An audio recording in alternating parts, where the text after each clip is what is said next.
guys, we have Casey here today. One of the most pinned, iconic looks I feel in this hair industry. I'm super excited to have Casey here today to show you her look. She's had many. She's been from dark brunette to a blonde to a light blonde, extensions, no extensions.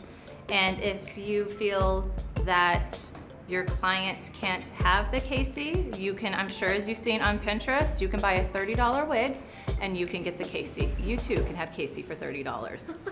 You're welcome, whoever's selling that. I just put it out there for you.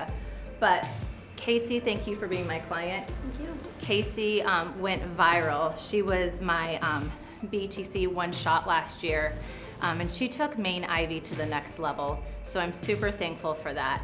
And she pretty much lets me do whatever I want each time. So today we did take her extensions out to show you the Mane Bronde, but I'm gonna mix it up a little bit as well. I just wanna make sure that I'm adding through just a couple subtle highlights and bringing her natural through. Adding her extensions back in, and that's where you see on some of Casey's looks that she has all this dimension through here. We know we get that with the extensions.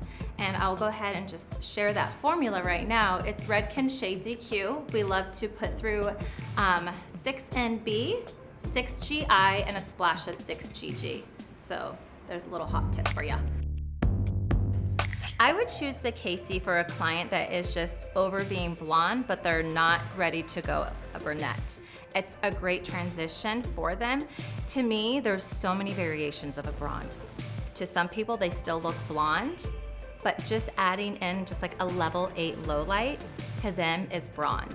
So I love just to add that dimension throughout. It's easy, it's a quick 45-minute process. I think before we would just complicate it to where we felt like we had to do a smudge and we had to go in and add so many different lowlights. And to me, I was like, no, I need to add movement of lowlights throughout the hair so it doesn't look like a vertical line of highs and lows. So I would say for a client that's ready to transition into a little bit of a deeper blonde, this is the best technique to use.